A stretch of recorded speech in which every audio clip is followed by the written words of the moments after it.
Bahkan etis hari ni, hak tak percaya Tuhan tu wujud, dok merendahkan Islam, dok mempermainkan Islam, dok caci maki Islam.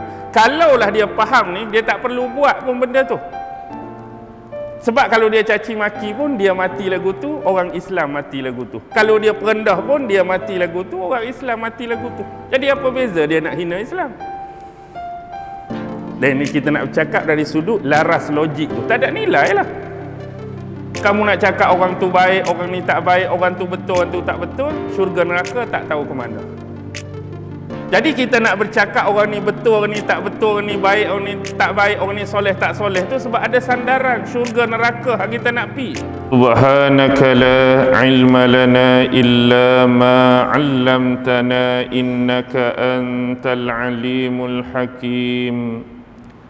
Qala rabbi shrah li sadri wa yassir li amri wahlul 'uqdatam min lisani yafqahu qawli.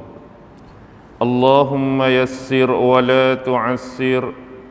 Allahumma salli ala sayyidina Muhammad wa ala alihi wa sahbihi wa sallim. Wa la hawla wa la quwwata illa billahil aliyyil azim. Amma ba'd. Alhamdulillah, syukur kehadrat Allah Subhanahu wa ta'ala kerana dengan limpah kurnia, rahmat, kasih sayang dan inayah daripada Allah, alhamdulillah, di pagi yang mulia lagi penuh barakah ini, dan kita sekarang berada di bulan Ramadan Al-Mubarak, bulan Ramadan yang mulia. Mudah-mudahan Allah Subhanahu wa ta'ala menghimpunkan kita di dalam satu salat, menghimpunkan kita di dalam satu jamaah, dan menghimpunkan kita dalam satu kebaikan.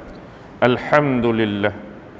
Di pagi yang mulia ini, marilah sama-sama kita membaca, menghayati, merenung dan mentadabbur sepotong ayat yang difirmankan oleh Allah Subhanahu wa ta'ala di dalam surah Al-Baqarah, merujuk ayat 177, yang mana Allah Subhanahu wa ta'ala berfirman, ba'da a'udzu billahi minasyaitonir rajim, laisal birra an tuwallu wujuhakum qibalal masyriqi wal maghrib walakinnal birra man amana billahi wal yawmil akhir wal malaikati wal kitabi wan nabiyyin. Surah Al-Baqarah ayat 177.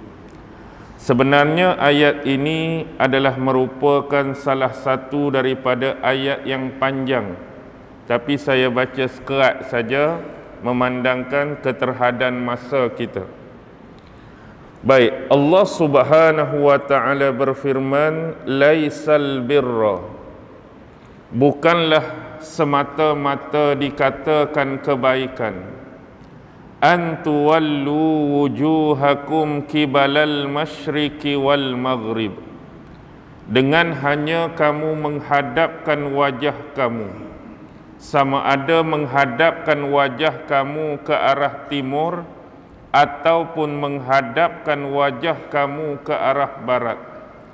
Walakinnal birra, tetapi kebaikan yang sebenar, kebaikan yang utama, man amana billahi wal yaumil akhir, ialah dengan kamu beriman kepada Allah Subhanahu wa ta'ala, beriman kepada hari akhirat, hari kebangkitan, wal malaikati wal kitabi wan nabiyyin, dan juga beriman kepada kesekalian malaikat Allah, beriman kepada kitab, wahyu yang diturunkan kepada junjungan besar Nabi Muhammad sallallahu alaihi wasallam, yaitu Al-Quranul Karim.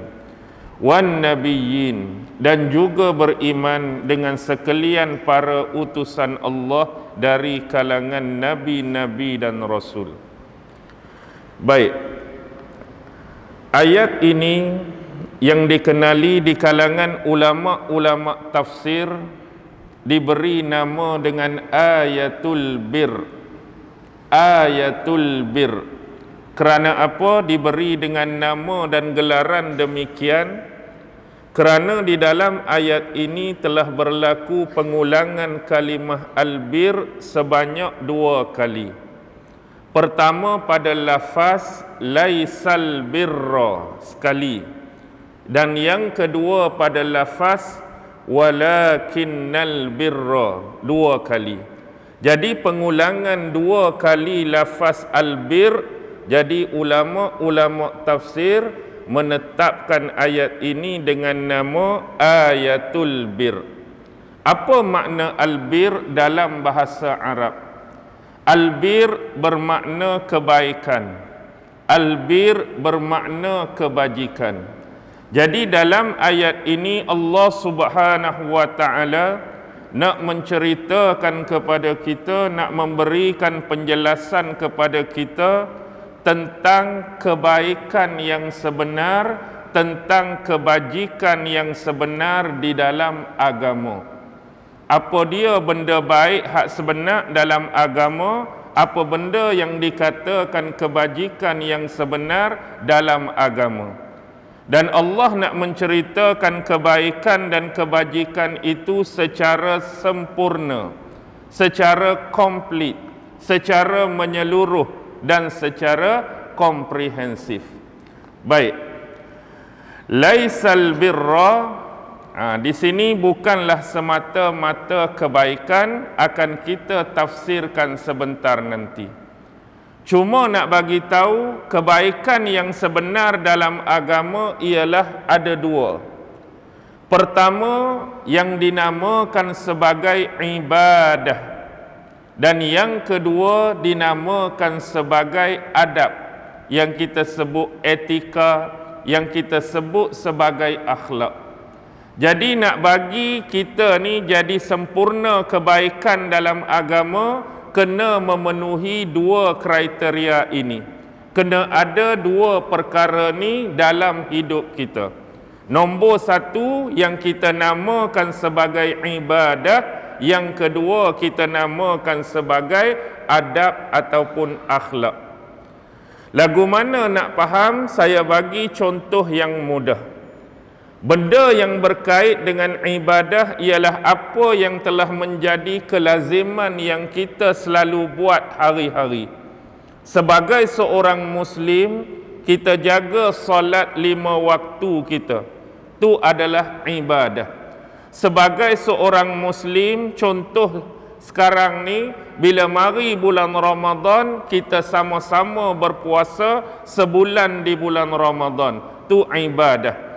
Bila tiba musim haji sebagai contoh, bagi yang berkelayakan dan berkemampuan, pi buat haji. Itu ibadah contoh. Dan mana-mana bentuk amalan ataupun bentuk ritual yang didefinisikan sebagai ibadah dalam agama, itulah ibadah. Manakala yang kedua dari sudut adab, etika dan akhlak, yang kita sebut sebagai adah. Bagaimana kita berhubungan, bagaimana kita berkomunikasi dengan manusia lain. Sebagai contoh, dalam Islam diajarkan supaya kita bersilaturrahim, supaya kita berhubungan baik dengan saudara-saudara Muslim yang lain. Itu termasuk adab.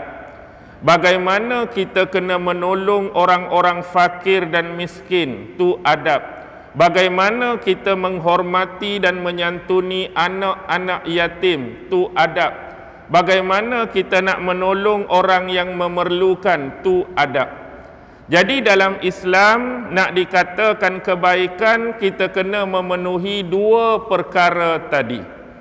Dan kalau hari ini kita melihat mana-mana saudara Muslim kita diberi kelebihan, diberi keizinan oleh Allah adanya dua perkara ini pada dirinya, alhamdulillah, itulah kebaikan, itulah kebajikan sebenar dalam agama. Kita tengok pada diri dia, bab ibadah pun bagus. Kita tengok pada diri dia, bab adab pun bagus, itulah kebaikan. Tetapi yang saya nak sebut ialah realiti yang sebenar berlaku dalam masyarakat. Ada sebahagian daripada masyarakat kita, dia melebihkan dan memberi fokus pada satu bahagian, manakala bahagian yang kedua dia melalaikannya. Sebagai contoh, bab ibadah dia cukup jaga. Bila mari solat 5 waktu, dia mari semayang. Tetapi dalam masa yang sama, bab adab contohnya, bila ada orang miskin, bila ada orang fakir, bila ada orang memerlukan, dia tak mau tolong dan dia tak mau bantu. Contoh. Jadi dia jaga bab semayang dia, mari bab-bab adab dan hubungan dengan saudara yang lain, dia tak ambil pot, dia tak ambil tahu. Ada yang dia tak pernah tinggal semayang, tapi bila dia berurusan dengan saudaranya yang lain, dari sudut muamalah mungkin, dari sudut berniaga mungkin, dari sudut bisnes mungkin, tapi walaupun tak tinggal semayang, senang-senang dan mudah saja dia kencing kawan tu, dia tipu rakan dia tipu partner bisnes dia.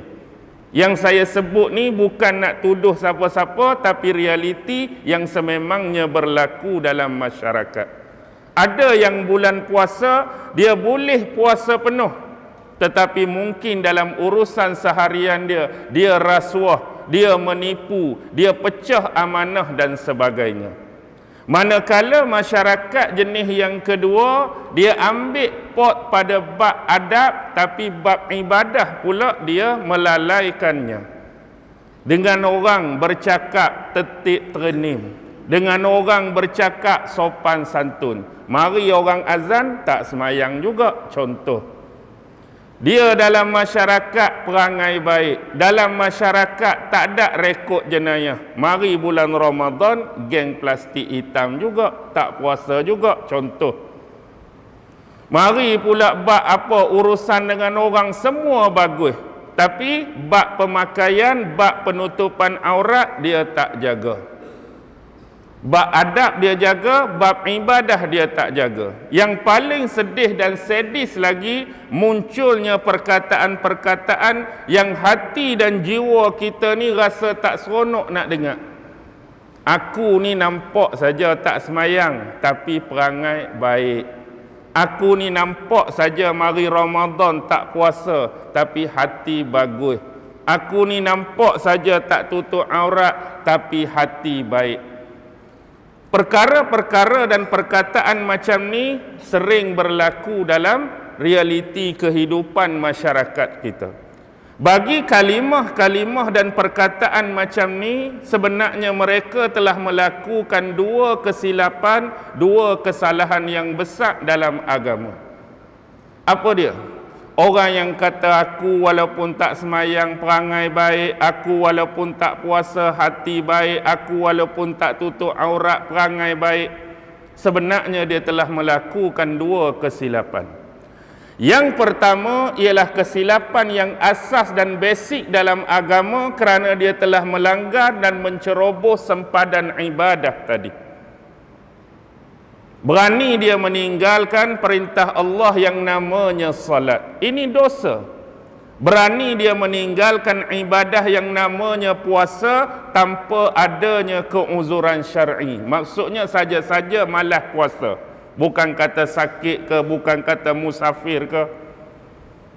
Dan dia tidak menjaga auratnya dengan sempurna dan menutupnya dengan sempurna. Dengan kata lain, dia bebas buka aurat dia yang menjadi tontonan masyarakat.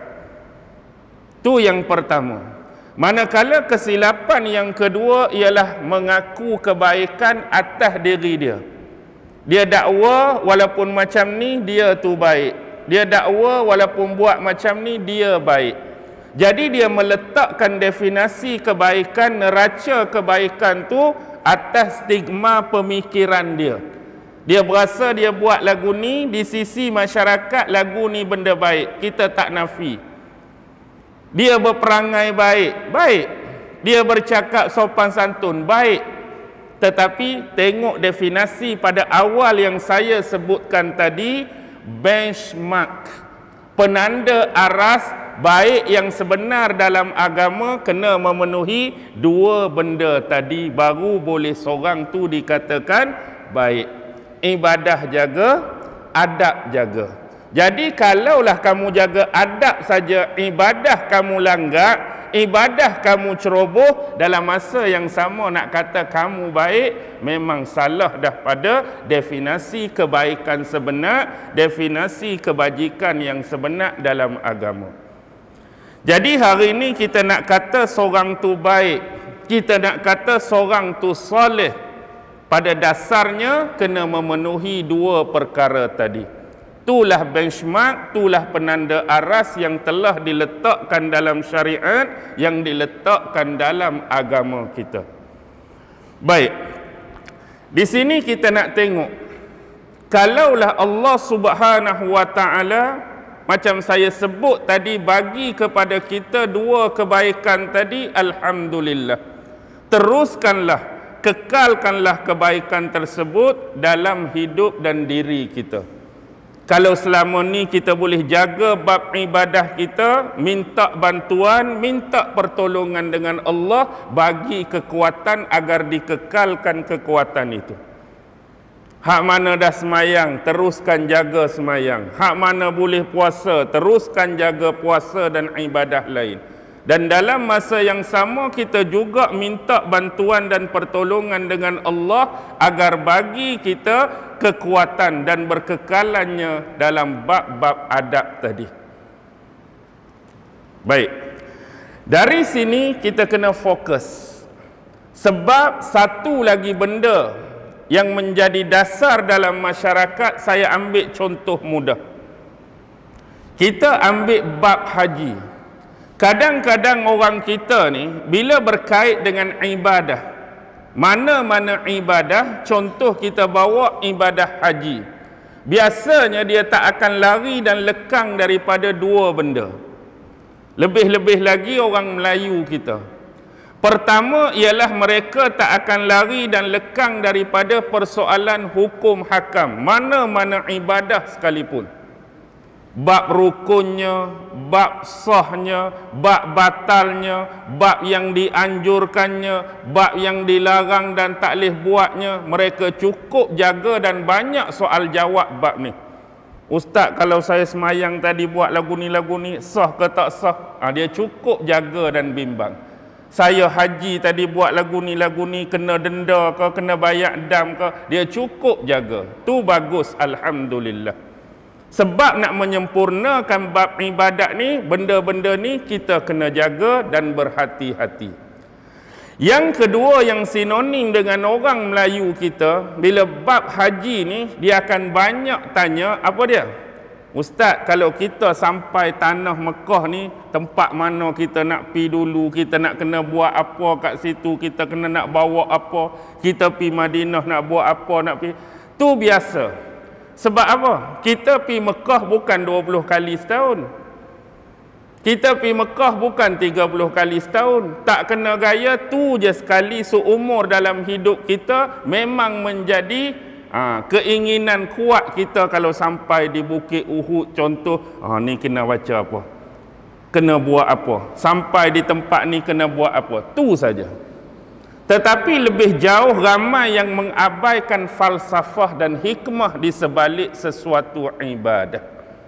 Bab hukum hakam kita dah jaga, bab kelebihan-kelebihan dan fadilat kita jaga, tapi ramai yang melupakan falsafah dan hikmah sesuatu ibadah.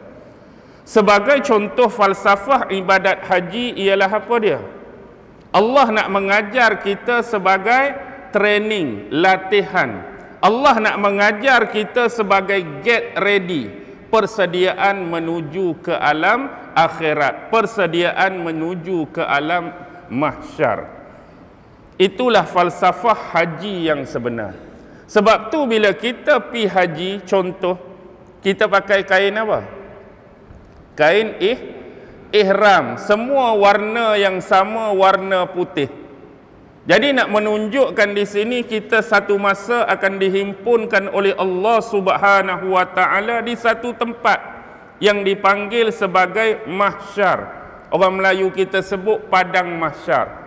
Waktu duk hidup ni sebagai latihan dan training, Allah panggil kita, Allah jemput kita sebagai tetamu dia di tanah suci Mekah.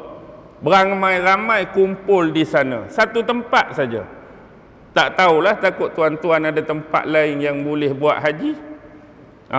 Kawan kena pi Iran ke tahun ni nak buat haji, kawan tu pi Indon ke nak buat haji, bina Kaabah sendiri, buat Kaabah sendiri. Tak sah tempat lain kecuali tempat yang ditentukan oleh Allah di bumi Mekah. Dan di sana kita berpakai pakaian sama dengan warna yang sama. Nak cakap di sini tidak ada dah penilaian dan level tingkatan kedudukan kita atas dunia. Tak kira hang raja ke, tak kira hang sultan ke, tak kira hang presiden ke, tak kira hang pangkat besar mana pun, tak kira hang CJ tinggi tu 14 kali pun, bukan kata tawaf hang boleh pakai baju kot. Bukan kata tawaf hang boleh pakai baju Melayu, bertanjak, berselempang dan sebagainya. Semua kedudukan, semua kemegahan tu saja pakaian dia. Dan color pun sama. Ke ada pernah tengok hak tu color kuning, hak tu color pink, hak tu color biru? Tak ada. Color yang sama. Nak menunjukkan kita padang mahsyar besok di sisi Allah, itulah kita. Tak ada beza. Dan kita tawaf sebanyak 7 kali pusingan mengikut ketetapan dan ketentuan Allah. Kita sa'i. Ni nak menunjukkan kehidupan kita atas dunia. Sa'i adalah satu perbuatan yang mana kadang-kadang kita kena laju, ada sampai ketika dan waktunya kita kena perlahan. Hidup kita ni ada tempat yang kita kena cepat, kita kena faster, kita kena drastik. Ada tempat kita kena slow, kita kena break, kita kena pelan-pelan. Itulah kehidupan yang dilalui oleh kita. Lepas tu kita akan berhimpun sebenarnya di Padang Arafah sebagai contoh dalam bentuk perhimpunan yang agung. Di situ masing-masing memuhasabah diri, fikir kebaikan yang kita buat, dosa yang kita buat, mengadu dan mengeluh memohon kepada Allah. Itu salah satu contoh falsafah dari sudut haji. Baik, bermula daripada ayat inilah maka ulama-ulama telah mengeluarkan 2 istilah. Satu istilah dengan nama umurun muslihah. Yang kedua dengan nama umurun munazimah. Apa dia umurun muslihah? Dia berkait dengan hubungan kita secara terus, hubungan kita secara langsung dengan Allah. Hak mana? Hak namanya ibadah tadi. Kita solat kerana nak redha Allah. Kita puasa kerana nak redha Allah. Kita buat haji kerana nak redha Allah. Dan bahkan kita buat mana-mana ibadah sekalipun nakkan apa? Nakkan redha Allah. Jadi umurun muslihah ni merujuk kepada hubungan kita dengan Allah, namanya ibadah. Manakala istilah yang kedua umurun munazimah. Ini yang terkait dengan adab tadi, iaitu hubungan kita dengan sesama makhluk. Sesama saudara muslim kita waktu kita ni diberi kehidupan oleh Allah di atas muka bumi ni. Bagaimana nak bermuamalah, bagaimana nak berurusan dengan orang lain. Dan dalam ayat ni yang panjang tadi Allah dah ceritakan secara sempurna. Wa atal mala ala hubbih zawil qurba wal yatama wal masakin wabnas sabil wasailina wa fir riqab. Tu semua adalah umurun munazimah. Kita nak menginfakkan harta kita yang paling kita kasihi, umurun munazimah. Menghubungkan persaudaraan dengan kaum kerabat, umurun munazimah. memulia menyantuni anak yatim, umurun munazimah, memulia menyantuni fakir miskin, umurun munazimah, membantu orang yang terlantar dalam perjalanan, umurun munazimah, mereka yang memerlukan, umurun munazimah, yang terkait dengan hamba ataupun abdi, umurun munazimah. Lengkap dalam ayat yang panjang tersebut, dan Allah menyebutkan wa aqamas salah wa ataz zakah. Dirikan semayang, tunaikan zakat. Tu terkait dengan ibadah pula. Semayang ibadah, menunaikan zakat menjadi kefarduan bagi kita bila cukup haul ataupun cukup nisab. Baik. Sekarang baru kita nak pi kepada penafsiran ayat. Boleh tunggu lagi? Boleh? Tak masuk lagi, ni baru nak masuk. Tadi dia punya muqaddimah, nak suruh terang, nak suruh jelas, nak suruh faham.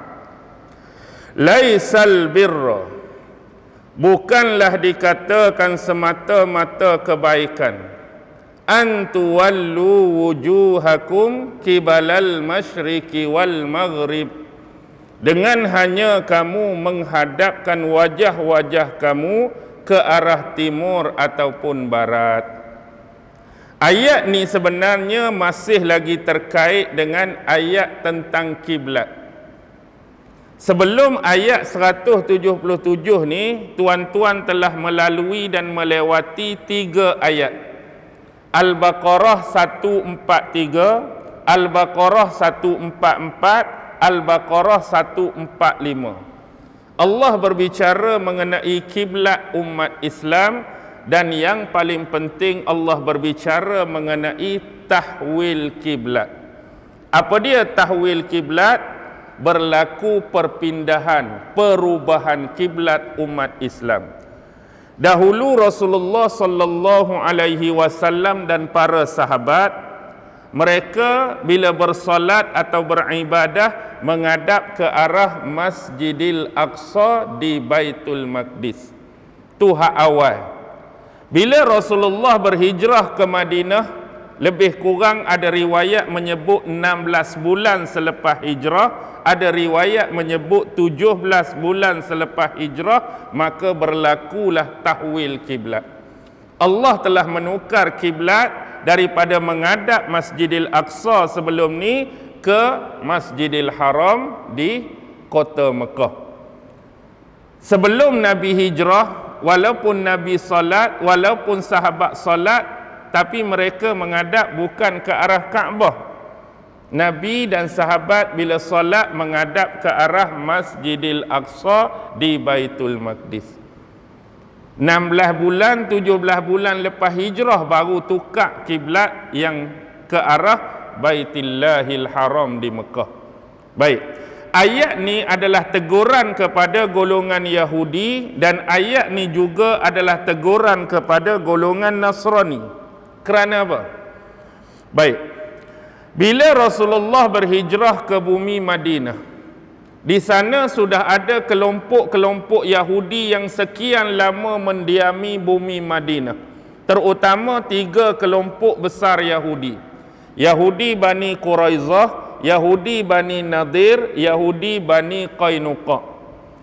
Jadi di sisi orang-orang Yahudi yang mereka tahu berkenaan dengan Muhammad dan sahabat-sahabat dia di Mekah, bila Nabi mari hijrah ke Madinah, tempat depa duduk ni, mereka menganggap bahawa Nabi Muhammad ni telah membawa satu agama baru.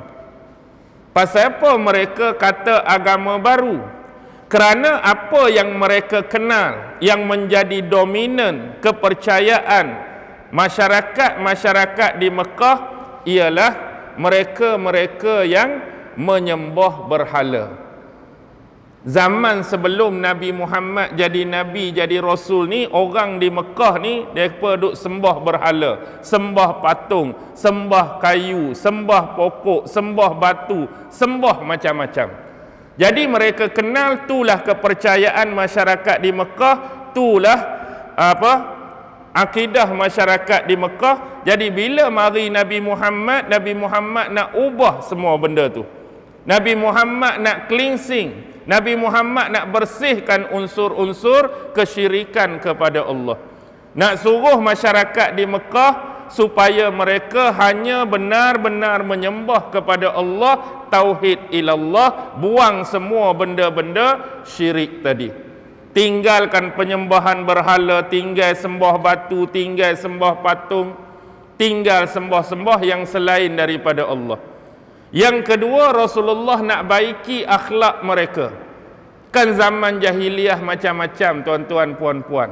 Suka minum araknya, suka melacur berzinanya, suka berjudinya, suka tenung nasibnya, suka tanam anak perempuan hidup-hidupnya, suka berperang perkara remeh-temeh, macam-macam perangai zaman jahiliah. Hatu pun Nabi nak kena settle. Di sisi mereka, Nabi ni bawa satu ajaran baru, agama baru yang berbeza dengan masyarakat di Mekah amalkan. Jadi bila Nabi sampai di Madinah, orang-orang Yahudi ni selalu sindir Nabi. Dia sindir lagu mana? Muhammad ni dikatakan bawa ajaran baru, Muhammad ni dikatakan bawa agama baru. Tapi bila mereka nak beribadah, bila mereka nak bersolat, mereka menghadap ke arah kiblat kita. Dia sindir lagu tu kat Nabi. Dah kata nak bawa ajaran baru, biarlah kiblat tu berbeza. Ni kiblat kami lama dah. Tiba-tiba bawa hak baru, bawa agama baru, tapi bila nak semayang, bila nak solat, kok kiblat kita juga. Dia sindir Nabi, dia sinis Nabi. Jadi duk 16 bulan, 17 bulan macam saya cakap tadi, bila Allah dah ubah kiblat tu ke arah Baitullahil Haram, mereka jumpa Nabi, mereka sindir hak lain pula. Sindir lagu mana? Orang Islam ni macam orang Kelantan cakap tak lekat unjat. Tahu tak lekat unjat? Apa dia tak lekat unjat? Tak konsisten, tak kemas.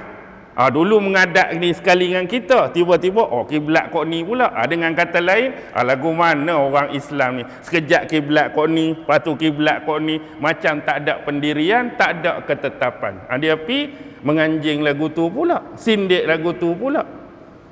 Jadi poin di sini ialah bukanlah semata-mata kebaikan dalam ayat ni dengan kamu menghadap ke arah timur. Pasal apa timur? Kerana orang-orang Nasrani atau kita sebut Kristian, bila mereka beribadah memang mereka menghadap ke arah timur.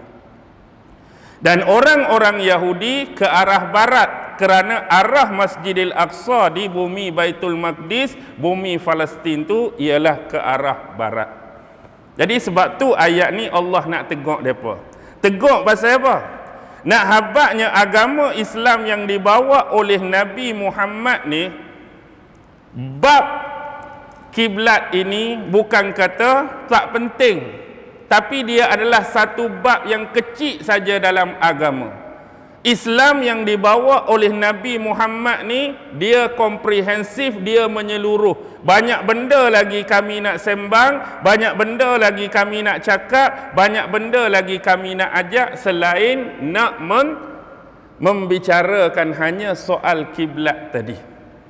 Bukan tu saja benda yang penting dalam agama. Bukan nak kata bab kiblat tu tak penting. Sebab kiblat ni salah satu syarat wajib solat ke sah solat. Kiblat betul ni syarat wajib semayang ke syarat sah semayang? Hak mana? Syarat sah solat. Nak bagi solat sah tu, kiblat mesti betul. Sebab tu kalau kita tengok orang tu tersilap arah kiblat dia, kita kena cepat-cepat pi perbetul. Sebab benda tu menjadi syarat sah. Salah kiblat dalam keadaan kita tahu, silap kiblat dalam keadaan kita tahu, tak sah semayang kita. Jadi kena menghadap kiblat yang betul. Cuma poin dia ialah apa dia? Yang Allah nak tegur, kebaikan yang sebenar bukan benda tadi. Kebaikan yang sebenar man amana billah. Ni kebaikan yang paling penting, paling utama ialah kamu kena beriman kepada Allah dulu. Itulah sumber kebaikan. Poin yang dia nak ajar Yahudi, poin yang Allah nak ajar Nasrani ialah kalau kamu solat, kiblat kamu betul. Kalau kamu semayang, kiblat kamu betul. Tapi kamu sendiri keimanan kepada Allah pun tak ada, sah atau tidak ibadat kamu? Kiblat saya betul, ikut darjah betul, ukur degree betul, tapi beriman tak pada Allah? Saya sendiri tak beriman pada Allah, cuma menghadap kiblat tu betul lah. Jadi poin dia, apa beza kamu menghadap kiblat tu betul, dalam masa yang sama keimanan kepada Allah tu tak ada, sah atau tidak ibadat kamu? Sah ke tak ada? Tak sah lah. Iman pada Allah tak ada, menghadaplah kiblat 14,000 kali betul pun tak ada nilai, tak ada value, tak ada faedah dia. Tu yang Allah nak tekankan, tu yang Allah nak ajak sebenar. Bukan nak menafikan kebaikan menghadap kiblat yang betul. Cuma nak habaq dalam agama Islam ni, benda yang besar menyeluruh. Tu salah satu benda yang kecil saja dalam agama, bab menghadap kiblat. Bukan nak menafikan kebaikan dia. Tapi kamu mari nak menyindir Islam, nak merendahkan Islam, nak mempermainkan Islam, isu kiblat ni. Jadi kamu tu beriman kepada Allah pun payah. Syariat yang Allah bagi pun tak buat. Agama pun kamu tak jaga. Kitab pun kamu tak jaga. Nabi-nabi pun kamu bunuh. Itu perangai kamu. Jadi tak ada faedah nak bercakap dengan kami bab kiblat betul, tak kiblat betul. Tapi bab agama yang asas pun kamu tak jaga, tak sah. Okey, boleh faham? Baik, kenapa beriman kepada Allah ni dikatakan sebesar-besar keimanan? Kerana daripada keimanan kepada Allah inilah yang melahirkan pengenalan yang sebenar kepada dia.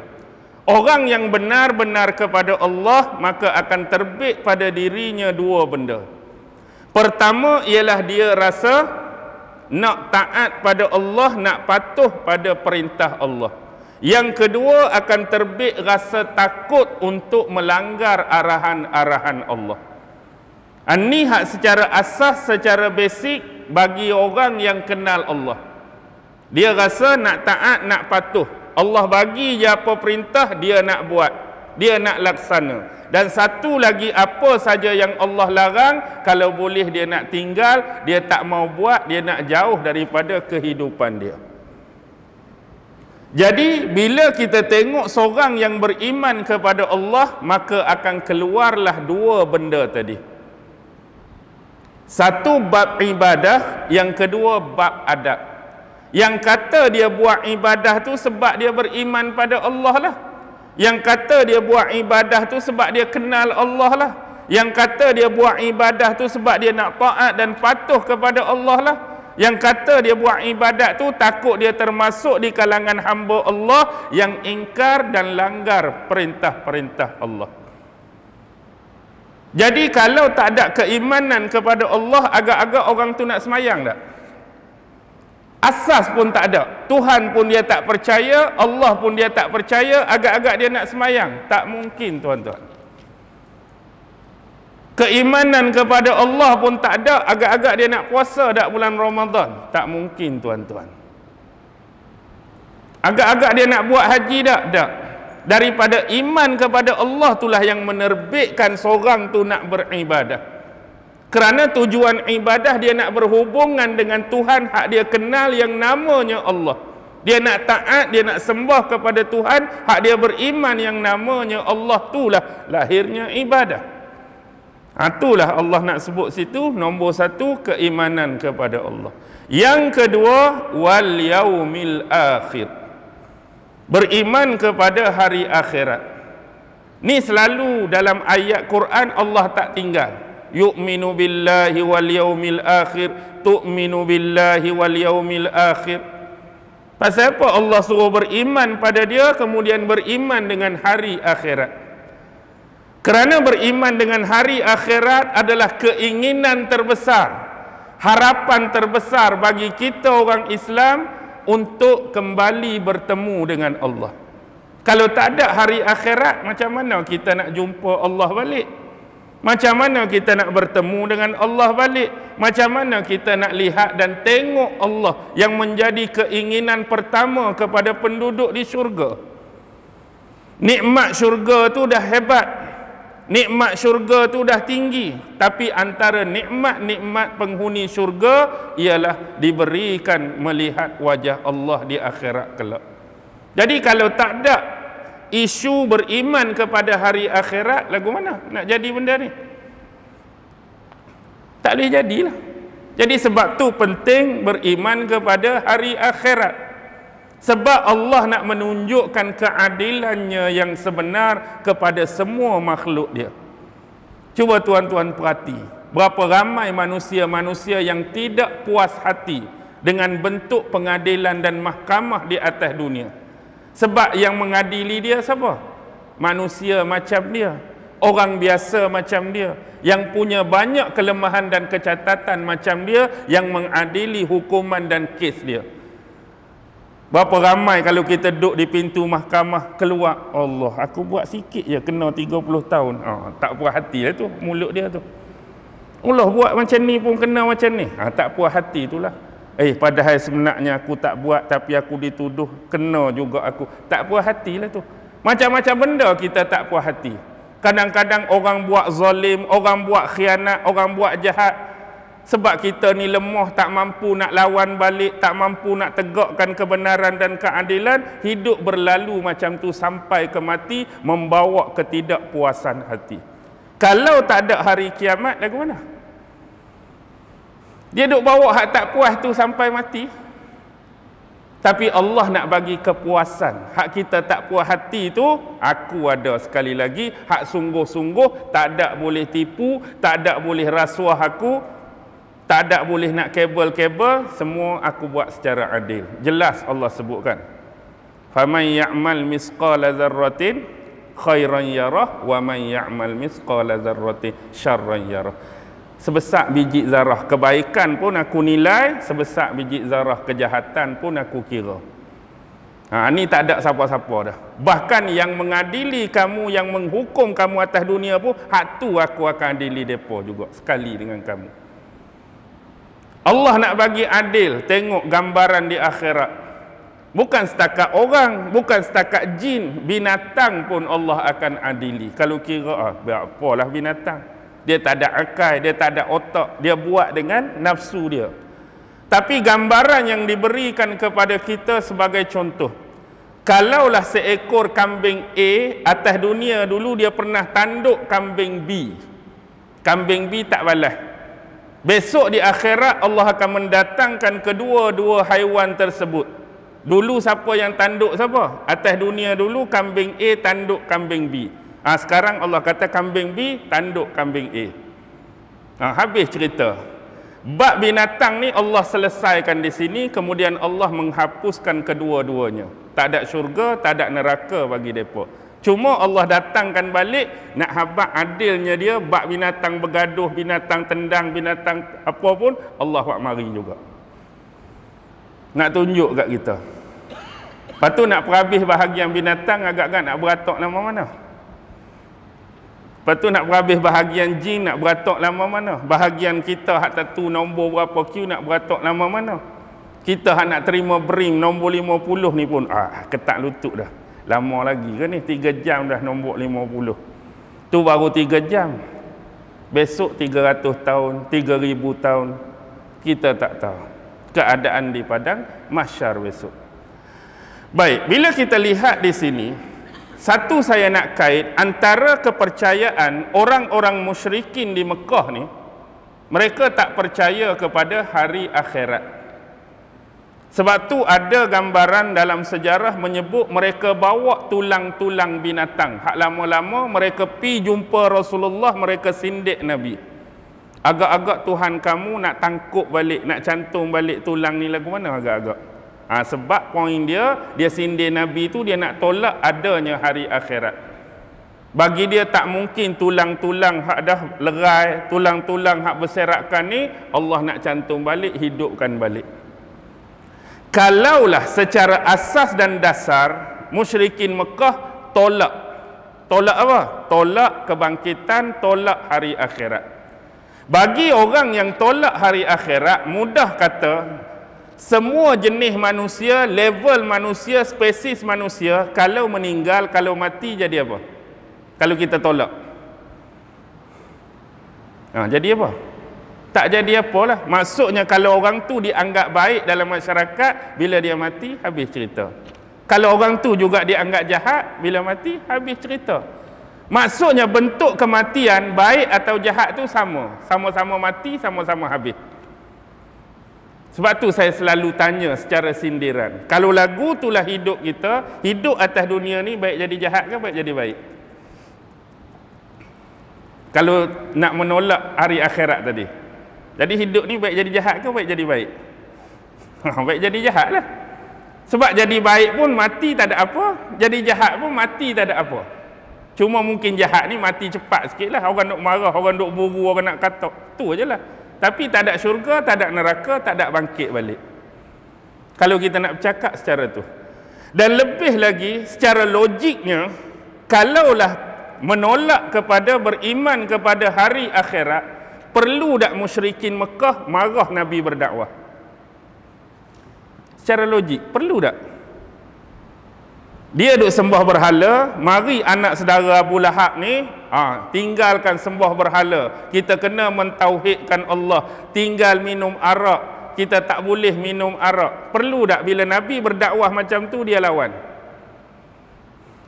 Secara logik, perlu tak? Perlu tak bang? Secara logik tak ada keperluan. Sebab kalau Nabi berdakwah pun nanti Nabi mati saja. Dia sembah berhala pun mati saja. Jadi apa yang duk kata, oh Muhammad, kami ni duk sembah lama dah, kamu salah, kami betul. Jadi apa penilaian, value, nilai, kamu salah, kamu betul, mati sama je lagu tu. Ada faedah tak? Marah kat orang. Yang kita jadi marah kat orang lah ni sebab kita ada sandaran. Buat baik, Allah bagi syurga. Ada sandaran. Yang marah orang ni buat jahat, jangan buat jahat. Yang marah orang ni buat khianat, jangan khianat. Yang marah orang ni rasuah, jangan rasuah. Tu jalan ke neraka. Kamu kena buat baik, kamu kena perangai soleh. Tu jalan ke syurga. Yang kita jadi nak marah hak ni, yang setuju dengan hak ni sebab ada sandaran tadi. Jadi orang yang tak ada sandaran tadi, syurga neraka tak tahu ke mana, perlu tak wah-wah, kami baik, kami salah, kamu betul, kami benar. Sedangkan mati semua lagu tu. Perlu tak nak marah orang lain?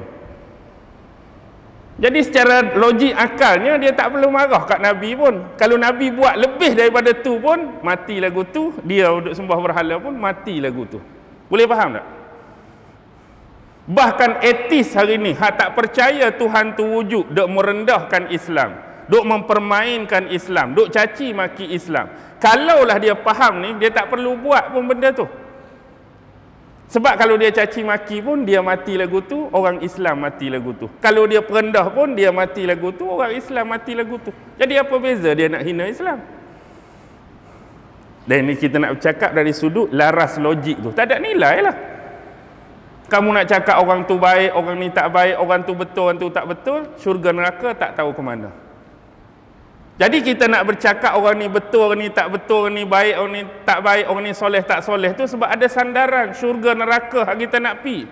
Jadi orang hak tak ada sandaran tu dia nak sembang apa? Dia nak sembang apa tuan-tuan? Tak ada sebenarnya. Mereka hidup dalam kegelapan, meraba-raba mencari cahaya. Tapi bila Islam datang nak bagi cahaya, nak bagi minda mereka terbuka, akal mereka terbuka, mereka tolak. Inilah disebut hidayah dan petunjuk tu memang daripada Allah, bukan daripada kita. Orang yang nak, Allah akan buka. Orang yang tolak dan kufur, Allah akan biarkan mereka dalam keadaan demikian. Dan yang ketiga yang paling penting, Allah hari akhirat wahyu. Sebab kita nak sembang apa-apa pun, itulah kita punya pegangan, itulah kita punya panduan, itulah kita punya manual. Hak nak kata beriman kepada Allah ni, hujah dalil dia mari mana? Wahyu itulah. Hak kata suruh buat baik, wahyu itulah. Hak kata jangan buat jahat, wahyu itulah. Hak nak cerita syurga neraka hari akhirat padang mahsyar, wahyu itulah. Tanpa wahyu, hujah kita akan fail. Jadi wahyu ni dia terkait dengan tiga benda yang Allah sebut. Malaikat, kitab, nabi. Tak akan terpisah. Sebab apa? Sebab malaikat ni, contoh Jibril itulah yang menurunkan wahyu, yang bawa wahyu. Kitab tu pula benda, objek yang dibawa turun oleh Jibril alaihi salam. Dan yang ketiga, Nabi tu pula individu, personality yang dibawa turun wahyu oleh malaikat tu. Jadi bila berbicara tentang wahyu, tak boleh tinggal tiga benda ni: malaikat, kitab, Nabi yang menerima wahyu. Jadi kalaulah ada wahyu dan malaikat sekalipun, Nabi tak ada, apa akan jadi?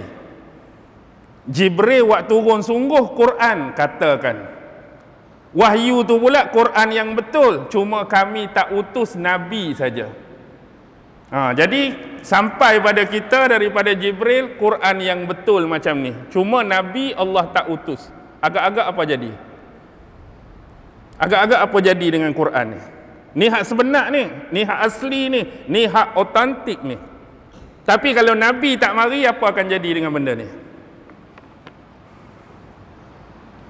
Laisal birra an tuwallu.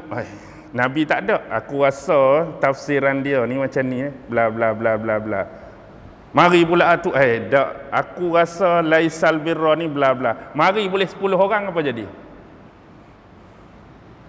10 orang, 10 tafsiran dah. Tafsiran tu pula ikut siapa? Ikut kepala otak masing-masing. 10 tu biarlah.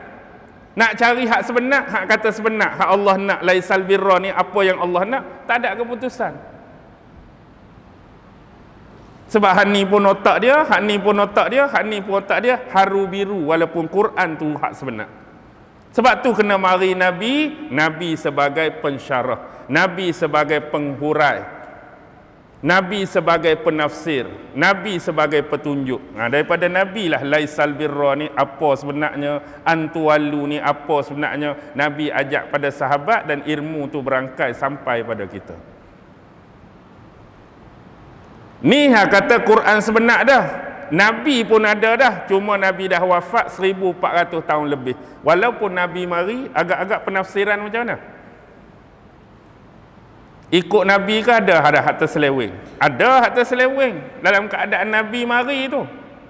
Tuan-tuan ingat tak? Berapa puluh tahun yang lepas ada kes Abu Talib. Ingat Abu Talib? Bukan Abu Talib buat saudara Nabi tu, tak. Abu Talib di Malaysia. Yang dia tu kahwin 10 orang. 10 bini dia. Pasal apa kahwin 10 bini? Kerana dia kata dalam ayat Quran boleh kahwin 10. Kita dalam ayat Quran, Al-Quran kata apa? Suruh kahwin.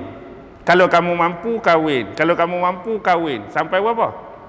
Sampai 4. Sebab tu semua rata-rata 4. Kalau kahwin lebih pun dia salah satu ada 2 ni. Sama ada bini dia mati, sama ada bercerai. Kahwin tu banyak kali, tapi dalam masa yang sama tu bini tetap 4. Tapi dia boleh pergi 10. Nah, habaknya ayat yang sama dia guna. Allah suruh kahwin 1. Kalau mampu kahwin 2. Cuma bezanya tafsiran dia pergi campur 1 dengan 2. 1 dengan 2 jadi berapa? 3. Kalau mampu kahwin pula 3 campur 3 6. Kalau mampu kahwin lagi 6 campur 4 10. Dia kahwin 10 sungguh. Tapi penafsiran berbeza. Ayat mana? Ayat Quran hak kita 4 pakai ni lah.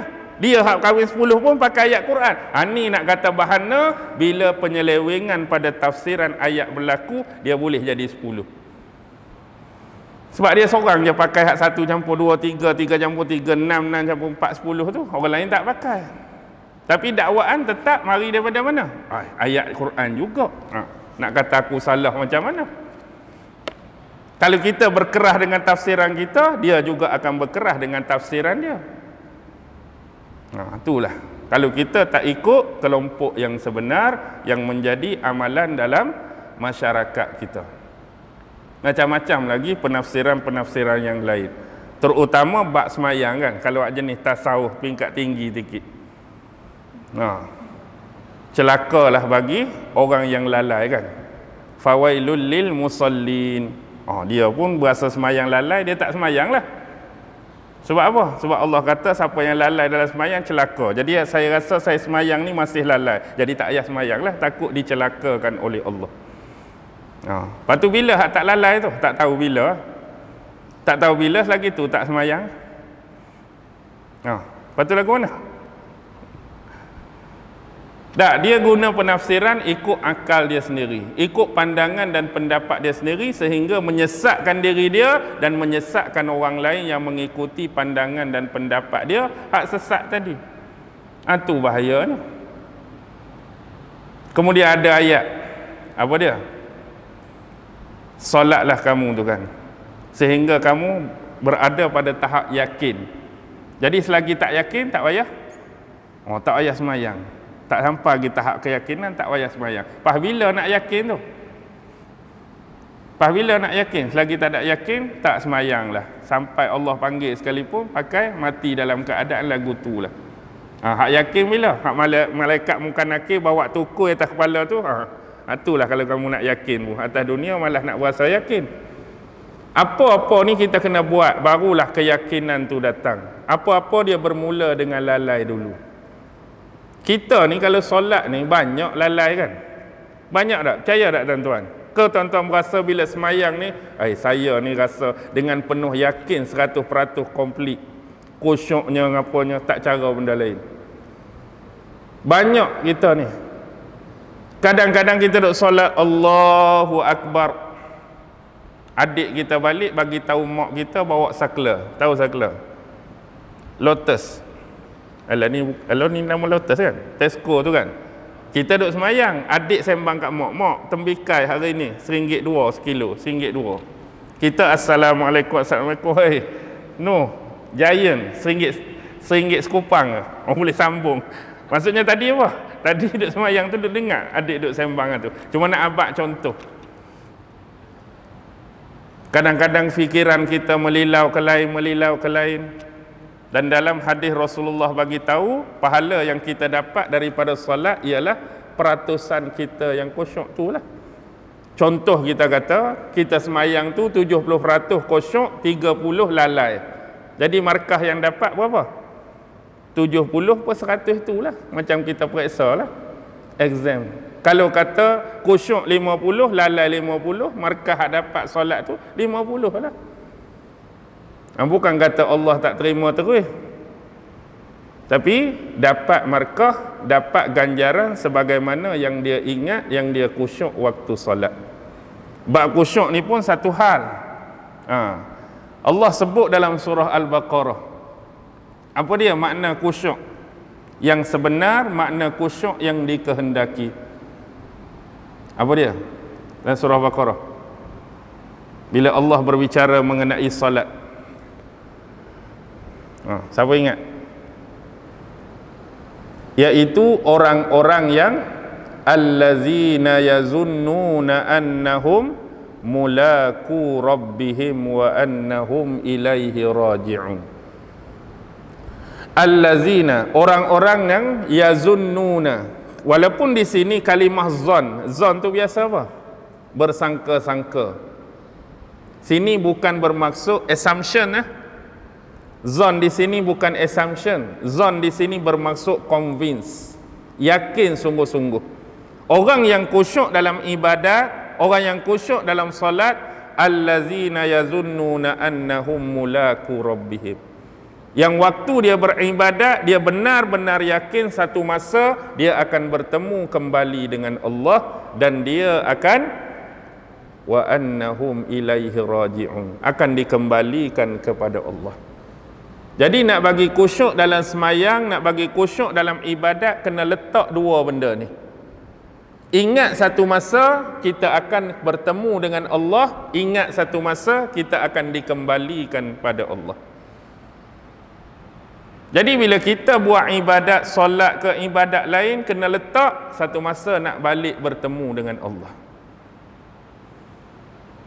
Nak balik bertemu dengan Allah, tu baru datang rasa dan kelazatan kekhusyukan. Orang yang beribadah tak ada rasa ibadah dia ni, dia nak akan bawa balik bertemu dengan Allah, susah nak dapat kelazatan dalam beribadah dan kekhusyukan. Kena letak benda tu. Ingat kita semua nak balik bertemu dengan Allah. Bila nak balik bertemu dengan Allah, kita ni nak sembang benda hak baik kita buat ke benda hak tak baik? Semua nak sembang benda hak baik-baik. Jadi kita akan beringat, macamlah kita contoh keluar daripada kampung kita, tinggal mak kita, tinggal pak kita, duduk sini. Jadi duduk sini ingat orang tua pesan, buat elok-elok tempat orang, buat perangai baik tempat orang, jangan buat masalah tempat orang. Jadi kalau boleh, hak kata nak kait dengan analogi khusyuk tadi, kita nak jaga amanat tersebut, kita nak jaga pesanan tersebut supaya balik besok di kampung, jumpa dengan pak, jumpa dengan mak, boleh cerita hak baik-baik yang kita buat. Rasa seronoknya cerita kat mak, saya ni tak kacau orang duduk sana, saya kerja bersungguh-sungguh, saya jaga solat duduk sana. Mak dengar pun suka. Tapi kalau balik, saya semalam baru redah rantai emas orang, saya 2 hari lepas mesin ATM 20,000. Agak-agak mak seronok tak dengar? Mak pun tak seronok, dan kita pun tak mau cerita benda tu. Jadi kalau kita buat baik, keseronokan kita menceritakan kepada orang yang mengharapkan kita buat baik.